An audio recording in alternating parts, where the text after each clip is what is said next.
की दिवाली, सड़कों की बदहाली। नमस्कार, आप देख रहे हैं दिव्य हिमाचल टीवी। मैं हूं वंचिता शर्मा और एक बार फिर हाजिर हूं आप सभी के सामने हिमाचल आज का मुद्दा लेकर।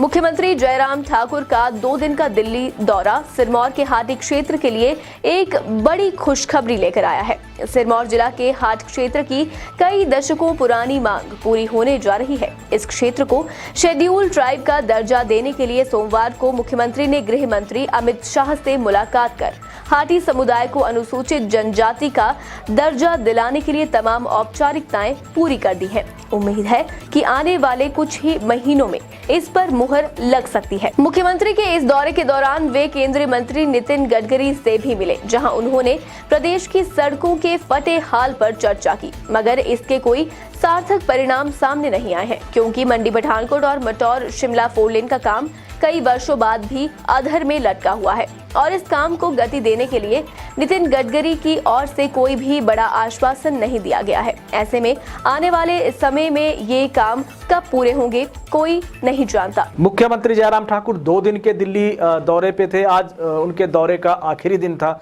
और उनके दिल्ली दौरे का सच क्या रहा? हिमाचल को कुछ मिला? कुछ पैकेज लेके आ रहे हैं, कुछ झोली भर के आ रहे हैं मुख्यमंत्री जयराम ठाकुर? चर्चा कर लेते हैं सेगमेंट में। आज आखिरी दिन था उनके दिल्ली दौरे का और आपको क्या लगता है कि अब तक उनका दौरा कैसा रहा? किन किन मंत्रियों से या केंद्रीय मंत्रियों से मुख्यमंत्री जयराम ठाकुर मिले और हिमाचल के कौन कौन से मसले उन्होंने केंद्र से उठाए हैं? हाँ बिल्कुल राजेश जी, सीएम जयराम ठाकुर दिल्ली दौरे पर हैं और सोमवार को वे केंद्रीय नागरिक विमानन मंत्री हैं ज्योतिरादित्य सिंधिया तो उनसे मिले हैं और उन्होंने मंडी के जो नागचला में एक ग्रीनफील्ड हवाई अड्डे के विकास के लिए जो है एक ज्ञापन जो है वो बिल्कुल इस पे चर्चा हम विस्तार से करेंगे ओंकार जी। जी और दूसरा उन्होंने केंद्रीय गृह मंत्री अमित शाह जी से मुलाकात की है और उन्होंने जो है वो हाटी समुदाय के हकों के लिए बात की है। बिल्कुल। तो इसी तरह वो केंद्रीय उद्योग मंत्री जो हैं पीयूष गोयल तो उनसे भी हिमाचल को जो मिलने वाले पैकेज है उन पे विस्तार से बातचीत की है। जी विस्तार से पैकेज को लेकर मुख्यमंत्री जयराम ठाकुर ने बातचीत की है केंद्र से, केंद्रीय मंत्रियों से। हिमाचल का पक्ष रखा है मजबूती के साथ। अब देख लेते हैं मिलता क्या है। और अगर हम आपने कहा हाटी गिरिपार, सिरमौर का गिरिपार का क्षेत्र जिसको हाटी जनजातीय दर्जा जो मिलने की एक उम्मीद, एक संभावना दिखती हुई नजर आ रही है। बड़े शानदार ढंग से मुख्यमंत्री जयराम ठाकुर ने दिल्ली में उनकी पैरवी की है। क्या आस लग रही है आपको? कुछ इनको मिल जाएगा दर्जा या फिर लॉलीपॉप होगा? नहीं, ऐसा नहीं है। आज मैं आपको बताऊं कि सिरमौर के जो हाटी समुदाय के लिए एक बड़ी खुशखबरी निकल के आई है। आज रजिस्ट्रार जनरल ऑफ इंडिया ने अपनी रिपोर्ट जो है वो गृह मंत्री अमित शाह जी को सौंप दी है। इस दौरान हाटी समुदाय का एक प्रतिनिधि मंडल जो है वो सीएम जयराम ठाकुर के नेतृत्व में अमित शाह जी से मिला है। अब आगे की जो प्रोसेस है वो आप यूं समझे कि शुरू हो चुकी है। इसमें गृह मंत्री की ओके होने के बाद जो है ये मामला संसद के दोनों सदनों में जाएगा।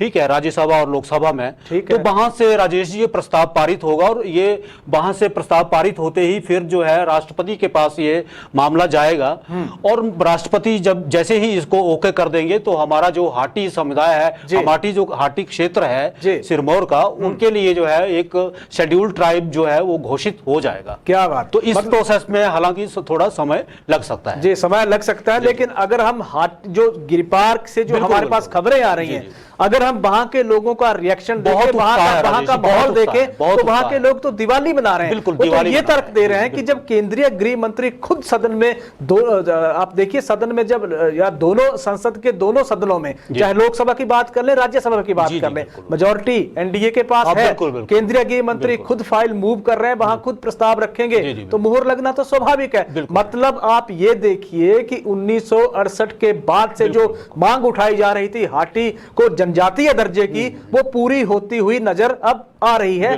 और आने वाले दिनों में हो जाएगी। 154 पंचायतें ये हाटी इसके सिरमौर के गिरिपार क्षेत्र की हैं ओंकार जी। और ये अब तक अगर देखें तो इन लोगों ने बहुत बड़ी महत्वपूर्ण बैठकें की हैं। महाखुमलियां, जिनको आप महापंचायत का नाम दे दीजिए, ये कर चुके हैं। कई बार इन्होंने महाखुमलियों का आयोजन किया। सैकड़ों लोग, हजारों की तादाद में लोग इन महाखुमलियों में पहुंचे थे।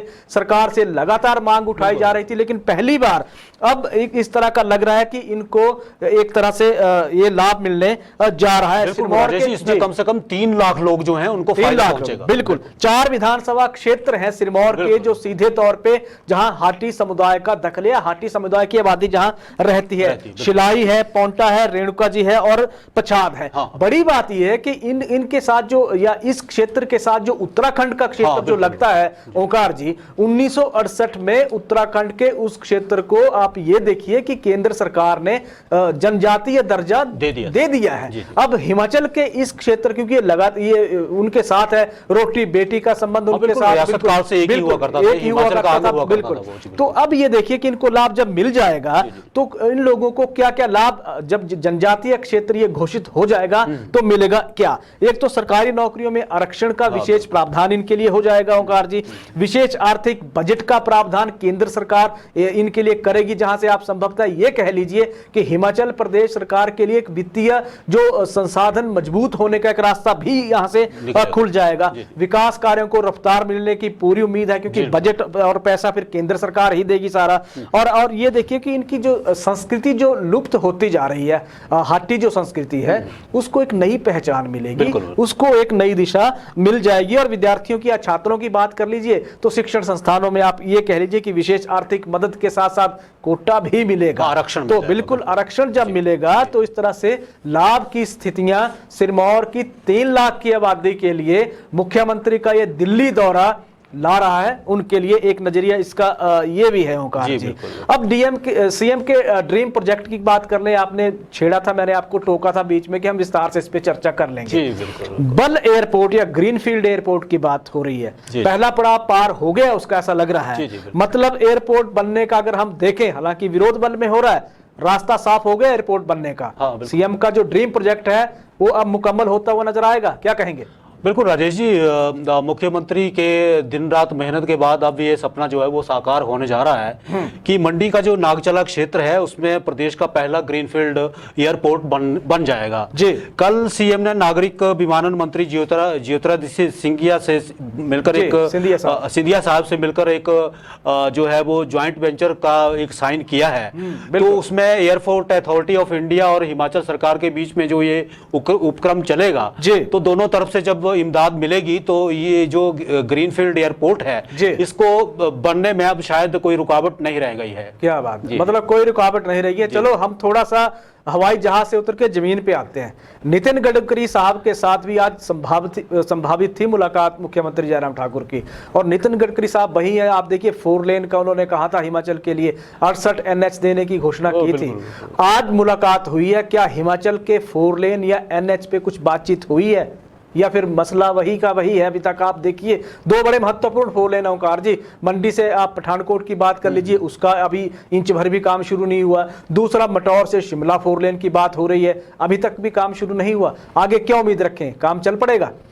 हाँ राजेश जी, आजकल सीएम साहब अपने दौरों से जो है वो सबको चौंका रहे हैं। 2 दिन के अपने दिल्ली दौरे के दौरान उन्होंने कई मंत्रियों से मुलाकात की है और आज भी केंद्रीय मंत्री जो हैं नितिन गडकरी, उनसे मुलाकात उन्होंने की है जी। तो यहाँ भी उम्मीद यही है कि हमारे जो, जैसे आपने जिक्र किया, मंडी पठानकोट और मटौर शिमला जो 4 लेन है जी, तो उन पे भी कोई महत्वपूर्ण चर्चा हुई होगी।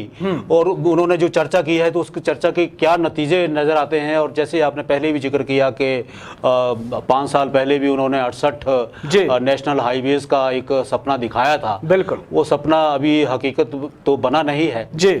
तो अभी देखना है, बना नहीं है। केंद्रीय वाणिज्य मंत्री से भी मुख्यमंत्री जयराम ठाकुर की मुलाकात हुई है। 3 बड़ी महत्वपूर्ण मांगे मुख्यमंत्री जयराम ठाकुर ने उनके सामने रखी है ओंकार जी। ऊना में विद्युत वाहन विनिर्माण पार्क जो बनेगा उसके लिए केंद्र से मदद उन्होंने मांगी है। कुल्लू में बुनकर केंद्र स्थापित करने के लिए केंद्र से उन्होंने मदद मांगी है। अमृतसर कोलकाता औद्योगिक गलियारे में जो बद्दी नोड स्थापित करने का उन्होंने केंद्र से आग्रह किया है। तो मुख्यमंत्री जयराम ठाकुर उनसे जब मिले हैं तो इस तरह की उन्होंने हिमाचल को लेकर अपना विजन भी उनके सामने रखा है और हिमाचल की मांगें भी उनके सामने रखी हैं। देखने वाली बात होगी। सबसे बड़ी बात या सबसे बड़ा सवाल यही है ओंकार जी कि क्या अब हिमाचल को कुछ स्पेशल पैकेज मिलेगा, कुछ लेके आएंगे, क्योंकि अभी तो दौरा हो गया शायद, लेकिन इसके बाद आप देखिए चुनावी साल हिमाचल में है और हम अगर बाकी राज्यों को देखें तो चुनावी साल के दौरान तो केंद्र उनके लिए अपने खजाना खोल देता है। हिमाचल के लिए कब खुलेगा?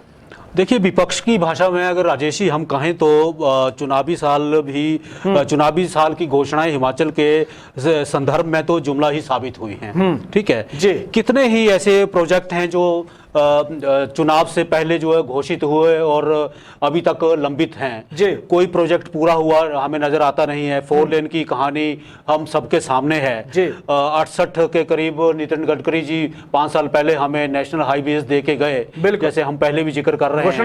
घोषणा हुई थी बाकायदा, तो वो भी जमीन पर नहीं उतरे हैं। तो चुनाव के दौरान हमारी जो हिमाचल की जनता है उसको क्या मिलेगा, क्या घोषणा होगी? देखिए, घोषणा का मतलब ये होता है कि उसको जमीन पर भी उतारा जाए, तब उस घोषणा का कोई महत्व रह जाता है। अलबत्ता घोषणा से कोई लेना देना नहीं है। बिल्कुल। महत्व से याद आया कि महत्वपूर्ण खबर कांग्रेस के नजरिए से भी है ओंकार जी कि प्रतिभा वीरभद्र सिंह को कांग्रेस का प्रदेशाध्यक्ष बनाने के ऑर्डर टाइप हो गए हैं और ऑर्डर पे अगर हम कहें तो सिर्फ सोनिया गांधी के दस्तखत होने की ही देर है। प्रतिभा सिंह हिमाचल प्रदेश कांग्रेस कमेटी की अध्यक्ष होंगी। लगातार जो बदलाव की मांग एक बात चल रही थी कांग्रेस के भीतर, आज उस पे मोहर लग गई है। इसके साथ साथ अगर हम बात करें तो 2 नेताओं को दिल्ली बुला लिया गया, जिसमें कांग्रेस के प्रदेशाध्यक्ष हैं कुलदीप सिंह राठौर, वो दिल्ली में थे। इसके अलावा सीएलपी लीडर मुकेश अग्निहोत्री वहां थे। तो तमाम चर्चाओं पर आज विराम एक तरह से लगता हुआ नजर आ रहा है। सुखविंदर सिंह सुक्खू प्रचार कमेटी के अध्यक्ष होंगे, मुकेश अग्निहोत्री सीएलपी लीडर बरकरार रहेंगे। इसके अलावा जो कार्यकारी अध्यक्ष बनाने की बात हो रही है, 4 कांग्रेस कार्यकारी अध्यक्ष बना रही है, जिसमें हर्ष महाजन का नाम शामिल है, जिसमें राजेंद्र राणा का नाम सामने आ रहा है, जिसमें विनय कुमार का नाम सामने आ रहा है, जिसमें पवन काजल का नाम सामने आ रहा है। यानी कि सीधे तौर पे कहें तो वीरभद्र गुट हावी होता हुआ नजर आ रहा है कांग्रेस के भीतर। यानी कि वीरभद्र सिंह की संवेदना को कांग्रेस कैश करने की कोशिश फिर से एक बार उपचुनाव के बाद इन चुनावों में करेगी। इसके संकेत आज मिलते हुए नजर आएंगे। आदेश आने वाले हैं इनके।